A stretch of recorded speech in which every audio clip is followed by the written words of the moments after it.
Hey, hope you're well. This is Edward Ambrosi again. I'm an operating partner at acquisitions.com, and today's video is going to be a little bit about an opportunity for people that are in US or Canada and specifically buying a business. So today I'm going to walk you through a document that gives you some facts and some documentation as far as what we've done. So at acquisitions.com, we help more than hundreds of people really buy hundreds of different businesses in the last 6 years. The deals we've done are in between a million and 10 million value. But this is a reason why you need to listen to this video specifically, is because you're actually going to see the real challenges that people face and the realistic outcomes you can get and the realistic expectations you can have while you're getting into this space.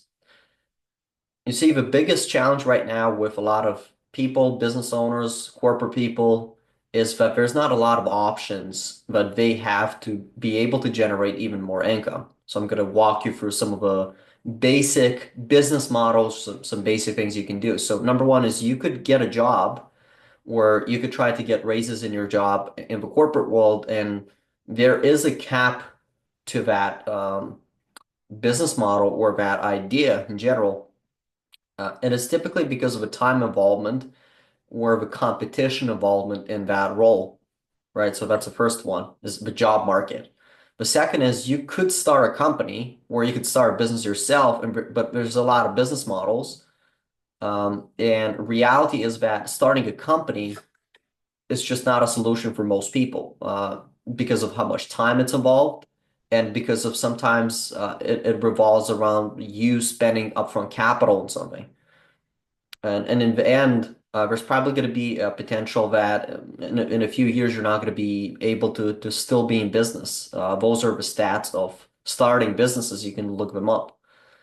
Our founder, actually, Moran, at acquisitions.com, has been involved in a lot of venture capital deals. And he knows from experience also that how many startups they've invested in, how many deals they've done there when he was involved in venture capital, and it's just insane how many businesses are going to fail. So they're essentially betting on maybe one out of 100 businesses to do well, and then they monetize that. So it's fairly insane. The second point on this is that it's not actually about failing when you're building up a business. It's about how much time it takes you to build that sustainability in that business and how much time it takes for you to establish a brand. And it might take a longer also to figure out product market fit because not every business figures out product market fit. If you're gonna look up that term, not every business figures that out very quickly. So over time, while we've been involved in business, we've realized that there are different ways on how you can leverage either other people, other resources, other people's capital to be able to get to the same outcome, which is in most cases income or cash flow or building wealth in a more smarter way. Again, it doesn't mean you don't need to work hard, or it doesn't mean that this is going to be less risky, but it means that there's a better way all across the globe to be able to do business. So the main markets we've been involved in, but we saw this working very well is US, Canada, United Kingdom, Australia, and some parts of Europe, some parts of Asia, even UAE and all this other stuff. So very developed markets. Now, our main clients that we've done this for that work very well are corporate people who've got already very good income, but they just want to have a lot more freedom, a lot more control, a lot more wealth. Or self-employed people and business owners that are in the same exact situation. They have good income, just they want to have more flexibility, more time freedom, more control, more wealth, and they want to find a better vehicle to be able to do that. Now, right now, there's a lot of challenges as well globally with tariffs, issues, taxes, new regulations, new issues with AI, and so forth and so forth. So, in order for you to even consider something, you need to consider that something very aggressively and do very aggressive research to be able to understand what's happening. As far as our space, buying businesses and getting into acquisitions, I think this is not going to be for an infinite amount of time. I think that there's going to be changes in the market eventually, and this is not going to be the same. And it's just because of a few conditions in the market. So we don't really know for how long this is going to be available. That's why you need to act quickly, do your research, and actually do a few deals in the next few years to be able to build up your wealth and just get significant cash flow from this. And you need to also understand the market conditions and why this is even possible in the first place. So first of all, if you're going to look at the global population, you're going to be noticing that there are going to be still a lot of baby boomers right now. Baby boomers are looking to retire globally. That's the first condition. A lot of these baby boomers own businesses. Now, we deal with businesses in between, as I said, 1 million in value typically and 10 million in value. Because a lot of these baby boomers own these small businesses, and they're looking to retire, that eventually means that they're going to need to do something with their company. So, moreover, this is where the opportunity is created. As a first time kind of buyer in this market, let's say you decided to explore the market, you decided to go into the market, it's very good for you to go in the 1 to up to 10 million market because it's a good market to get into as a first time buyer. There's a few reasons for that. There's actually less sophisticated competition in that market. One, two is there's less private equity funds in that market. There's less family offices, which are firms that have a lot more capital. And the buyers in this market, again, are less sophisticated. They don't really understand how all of this stuff works. So, which means if you're going to be a more qualified buyer, you're going to understand how the game works. You're going to understand how to approach a lot of these baby boomers and deals, and you're going to understand how the capital markets work and how lenders work in these environments. You could potentially do a deal. The second component of this is that these transactions in this market with baby boomers are not just transactions. They're not just pure financial engineering.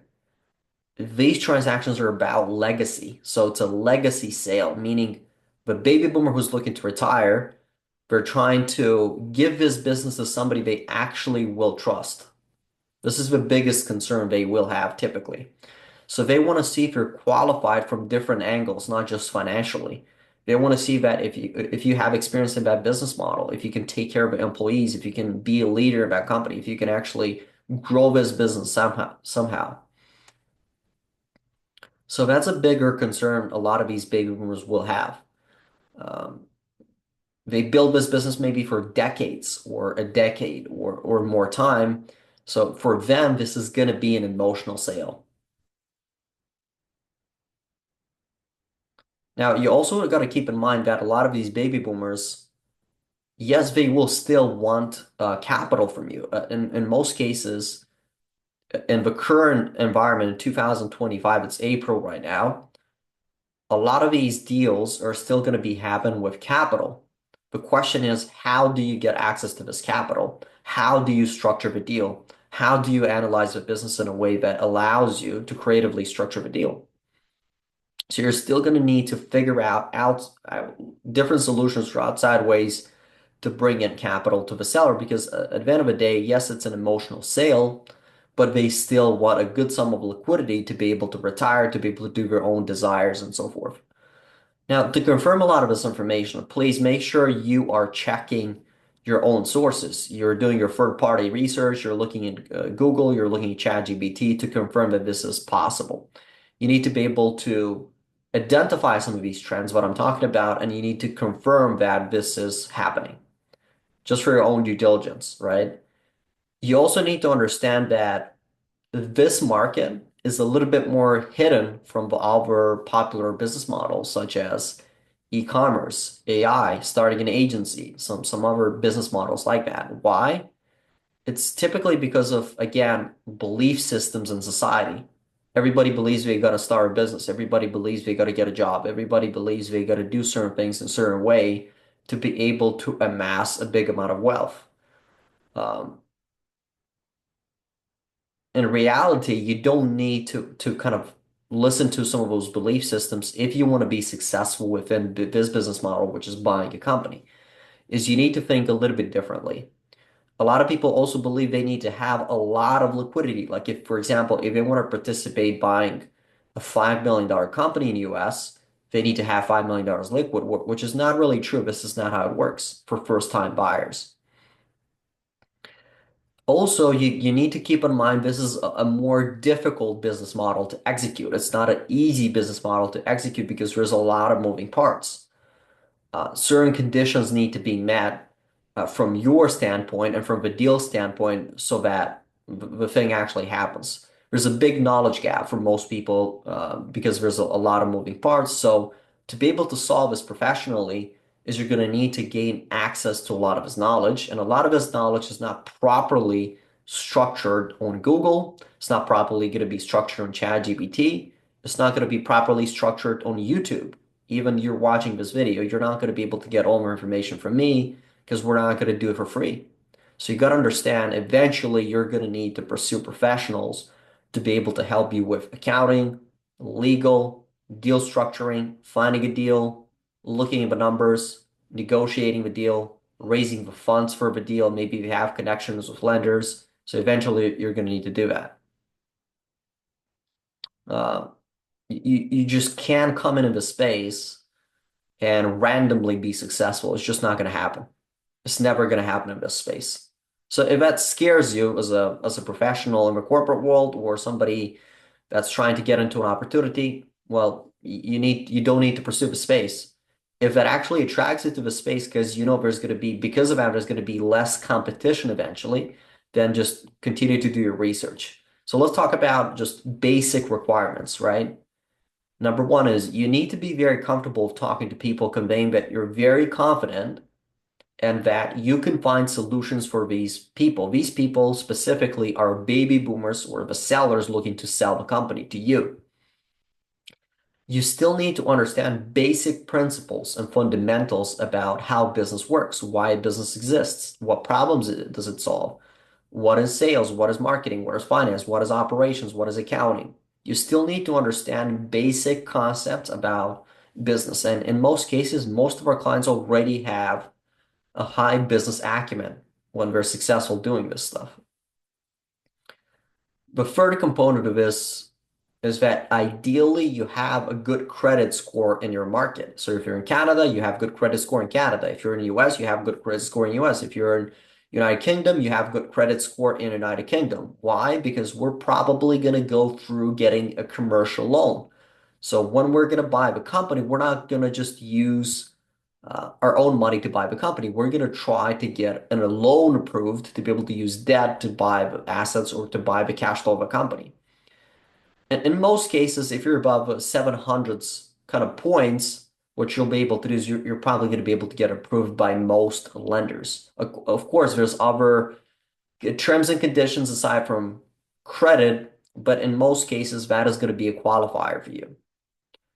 There's other ways, and by the way, how you can close deals without your credit. But again, in an ideal situation, if you want to have a high success rate, this is what you need to have. Ideally, you want to have capital saved up aside. So if you have up to $50,000, you can at least show some skin of a game of a transaction, meaning you can put in some money in the deal. That way you can close the eyes of a seller from a standpoint of them not trusting you. That way you can close the eyes of lenders. That way the banks that are giving you a loan can trust you a lot more, like buying a home. If you're buying a home, you probably are aware you got to put a down payment to get a home approved for a loan. So that means that it's a similar thought process when you're buying a company. So if that's you, if you're in that position that you have high business acumen, you have good credit, you have capital saved up, then you can continue watching, continue researching this because I'm telling you, this is probably the biggest opportunity you can get into. If that's not you, well, you might consider other things, or you might just resolve some of those initial things by doing some other more simple things so that you can get in a better position.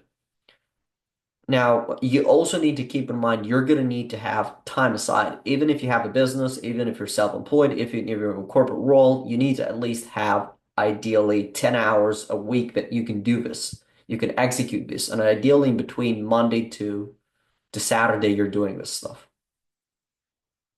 This also means you could start part-time on the side of your hustle business or whatever you're doing. If you have a part-time business, or maybe you have a job right now or something else, you can do this on the side of that. keep building on that momentum to learn how this works, work with somebody that can show you how this works, find some deals, analyze some deals, make some offers, and start doing the process. You need to understand when you're getting into business in general and this business model specifically, because you're dealing with investing and you're dealing with using capital from other sources to invest in certain things, there's no guarantee that this is going to work. You need to understand that when you're getting into this. When it comes down to the investing world, there are no guarantees that you're going to be successful, that the investment is going to work out. Um, there is a high reward situation here versus the traditional path. We've had clients that bought businesses that made tens of millions of dollars in like 3 years because of the process and because of the vehicle is just a more leveraged vehicle. Some people will ask themselves after they watch this video, is this even real? You got to really do your due diligence, right? There's a lot of information and facts about the business model. There's a lot of information about baby boomers. There's a lot of information about private equity. There's a lot of information that you can Google, ChatGPT. It's actually not rocket science. You can figure out this information, high level, how it works. You're never going to be able to do it at the level we're doing it, but you're going to be able to quickly adapt and understand if this is true. If you're somewhat decent at basic due diligence, okay? We've been involved in this space for over a decade within our team. We've been doing this for other people for 6 years, so we know that we've done hundreds of transactions, and at this point, we know this works. I've specified some examples. There's a lot more examples here at this link. It's called acquisitions.com/impact. You can see some examples of real clients that worked with us over years so you can understand how the process works. So what's the call to action from this video? If you find this very interesting, if you want to get a lot more information and you're qualified based on these requirements, you could submit an application within our firm and we can have a more in-depth call. This is going to be the calendar that you can book it, the call. What's going to happen on the call is we're going to talk about your current state, your current situation. What are your goals? What are you trying to get into? And what are your bottlenecks? Maybe you booked a call and maybe you have good capital, but you don't have as good of a credit. So you need an alternative solution to that. Maybe there's a different thing you're thinking about and you want to share this with us so that we can maybe build a more custom strategy to your case.